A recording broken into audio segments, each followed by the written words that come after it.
영화에서는 기생충, 음악에서는 BTS, 그리고 드라마에서는 오징어 게임이 이를 냈습니다. 한국 콘텐츠 산업이 비주류에서 주류로 급격히 성장하면서 최근 부진한 주식시장에서도 콘텐츠 관련주는 연일 들썩이는 상황입니다.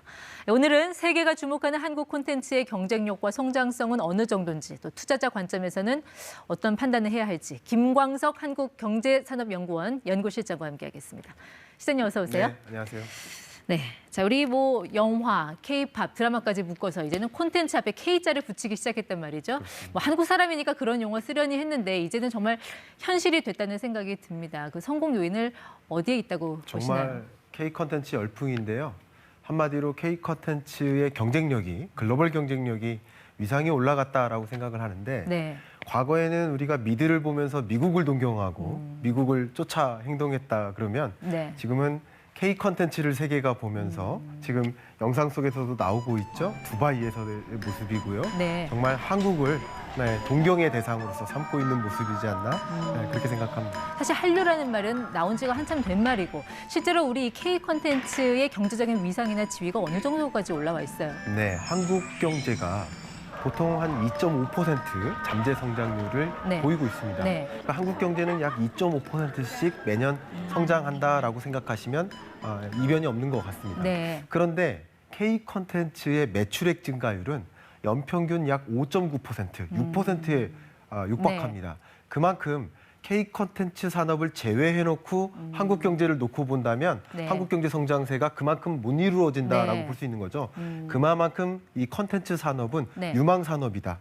신성장 동력 산업이다. 네. 이렇게 구분해 볼 수 있을 것 같아요. 사실 그동안 한국 콘텐츠 산업의 기반은 내수였잖아요. 근데 이제 그렇습니다. 여러 가지 사례를 통해서 해외에서도 이게 돈이 될 수 있구나라는 단계까지 왔는데 자, 우리나라는 이제 수출로 먹고 사는 나라니까 이런 콘텐츠 산업이 수출 효자 노릇도 좀 해야 될 텐데 실제로 그런 역할을 하는 단계까지 와 있습니까? 네, 경제적 기여뿐만 아니라 말 그대로 수출에 대한 기여가 상당하다라고 볼 수 있는데요. 옆에 제시가 되어 있습니다. 네. 제가 위드 코로나 2022년 경제 전망이라는 책을 발간하면서 네. 출처를 달았는데요. 컨텐츠 산업의 수출액 추이를 한번 보시면 재밌는 현상이 뭐냐면 2008년 글로벌 금융위기나 네.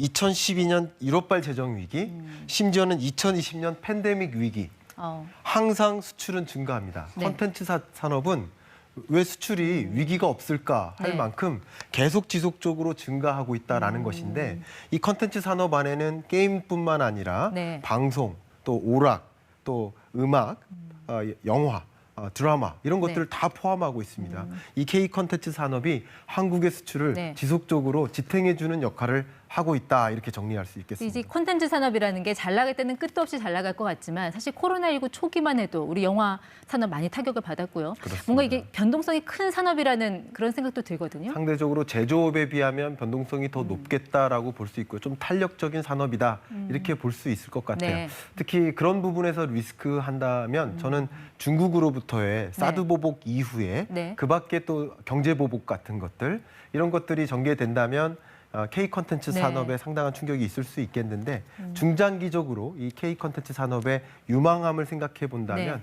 여러분이 이런 리스크 요인들을 좀 구분해 가면서 어떻게 투자할지를 생각하시면 도움이 되지 않을까 생각합니다. 그 K 콘텐츠를 중장기적으로 이제 발전을 시키려면 결국 그 킬러 콘텐츠에 대한 그 지적 재산권, 이 IP를 어떻게 활용을 해서 부가가치를 창출하느냐가 중요할 것 같은데 그런 점에서 보면 이 오징어 게임은 조금 아쉬운 점이 있어요. 이 넷플릭스가 다 가져갔잖아요. 예. 네. 그렇습니다. 이 넷플릭스가 소위 투자를 하고 거기에 많은 수익을 넷플릭스가 스스로 가져가는 그런 구조인데 네. 지금까지는 한국 그런 드라마 콘텐츠의 경쟁력이 상대적으로 여류했었기 때문에 네. 어떻게 보면 협상력이 좀 떨어졌었다고 생각을 하는데 네. 지금 이렇게 올라온 한국의 콘텐츠 위상을 네. 무기로 해서 이런 협상력에서 네. 그런 계약 조건에서 수익성을 더 많이 가져갈 수 있도록 그렇게 움직여 나가야 네. 되지 않을까 하는 생각이 이번 있습니다. 한국 콘텐츠 산업에 대한 가치 재평가가 이루어졌으니까 이제는 그런 협상력에서도 우리의 목소리를 낼 때가 왔다라는 그런 말씀이신 것 같아요. 자, 일단은 넷플릭스도 상륙한 지 한 5년 차가 됐고요. 네. 넷플릭스 외에도 국내 토종 OTT 플랫폼 하면 웨이브, 티빙, 그리고 디즈니가 11월에 상륙한다고 하지 않습니까? 네. 이렇게 OTT 플랫폼 간의 경쟁이 격화가 되면 네. 결국 이 한국 콘텐츠를 둘러싼 편성 싸움도 굉장히 치열해질 것 같네요. 예, 맞습니다. 결국 이 컨텐츠 산업에 구조적인 변화가 있습니다. 패러다임이 변화하고 있는데요. 네. 첫 번째 패러다임 변화가 구매에서 구독으로의 전환입니다. 제가 우리 기자님께 질문 한번 드려보고 싶은데요. 네. 과거에 음악 들으실 때 어떻게 들으셨습니까? 그러니까 학생 때는 뭐 카세트로도 그렇죠. 들었고 또 CD로도 들었고 그랬죠. 그렇습니다. 네. 그때는 음악을 듣는다는 얘기는 곧 음반이나 테이프를 샀다는 거죠. 네. 구매였던 거예요. 그러다가 중간에 바뀐 것이 다운로드 방식이었고요. 그다음 또 바뀐 것이 스트리밍 방식입니다. 네. 이 스트리밍 방식이 바로 구독 서비스인데요. 구매에서 구독으로의 전환, 이 구독 경제의 부상, 네. 이것이 바로 디지털 콘텐츠 산업이 이끄는 패러다임 네. 변화라고 볼 수 있고요. 그 속에서 등장하는 두 번째 패러다임 변화가 있는데 보시는 것처럼 많은 디지털 플랫폼들이 등장했어요. 네. 플랫폼끼리 경쟁하는 거예요. 그러다 보니까 디지털 유목민 혹은 컨텐츠 유목민이라는 단어가 등장합니다. 네. 컨텐츠 유목민이라는 것은 바로 여러 플랫폼들이 등장하니까 그 플랫폼이 어떤 컨텐츠를 보유하느냐에 따라서 네. 옮겨가고 있다라는 뜻이에요. 아. 그만큼 컨텐츠 경쟁력이 이 플랫폼에 있어서 절대적으로 중요했고 네. 그렇기 때문에 이 많은 플랫폼들은 경쟁력을 서로 보유하기 위해서 네. 킬러 컨텐츠를 확보하기 위한 투자를 진척시켜 나갈 것으로 보고 있습니다. 그 킬러 콘텐츠 중에 대표적인 게 또 이 K-팝을 빼놓을 수가 없잖아요. 네, K-팝으로 대표되는 우리 엔터 산업은 지금 좀 어떻게 보고 계세요? 네, 엔터 산업은 굉장히 유망한 영역이라고 보여지고요.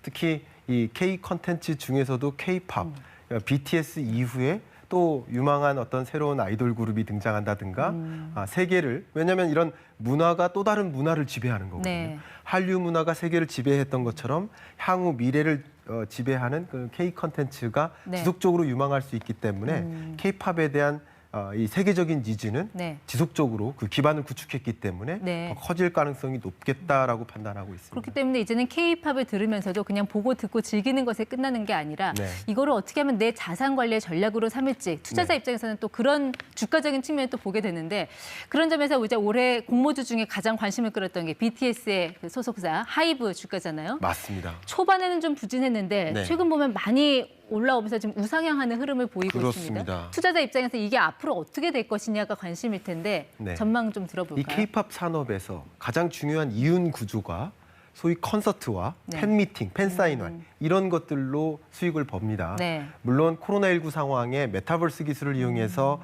이 가상 공간에서 이런 콘서트를 열고 또 수익을 영위한 것도 물론 있었지만 네. 중요한 것은 이렇게 움푹 패였던 충격이 있었던 이런 산업에서 말 그대로 리오프닝, 네. 위드 코로나 선언과 함께 말 그대로 이 대면 공연 네. 그리고 콘서트가 열리게 됩니다.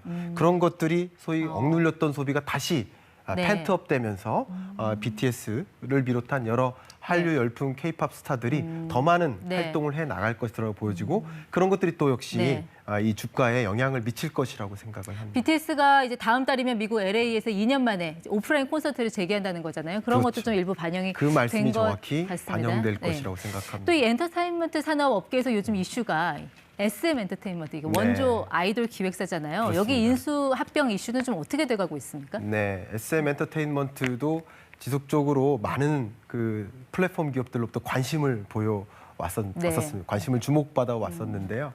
왜냐하면 K-팝 컨텐츠를 생산하는 그런 인프라와 노하우, 네. 경험이 정말 무시될 수가 없는 영역들입니다. 그런 것들을 보유함으로써 많은 플랫폼 기업들이 네. 독자적인 행보를 보일 수 있고 다른 플랫폼 기업과 구별될 수 있는 차별화가 또 가능할 수 네. 있기 때문에 K-팝을 소유하기 위한 또 다른 컨텐츠로서의 주목을 받고 있는데 네. 많은 OTT 기업들이 관심을 보이고 있고 지금으로서는 CJ 엔터테인먼트, CJ E&M이 가장 큰 관심을 협상을 해 나가고 있다라고 보여지고 있습니다. 알겠습니다. 아무래도 이 콘텐츠 산업이라는 게 무형의 자산이다 보니까 이제 가치 재평가도 좀 어렵고 앞으로 흥행 여부를 좀 제조업처럼 쉽게 예측할 수 없는 그런 리스크도 있잖아요. 그런 네. 것도 조금 감안을 해서 투자자들이 봐야 되지 않을까 하는 생각이 듭니다. 네. 지금까지 ETY 김광석 실장과 함께했습니다. 오늘 말씀 고맙습니다. 네, 감사합니다.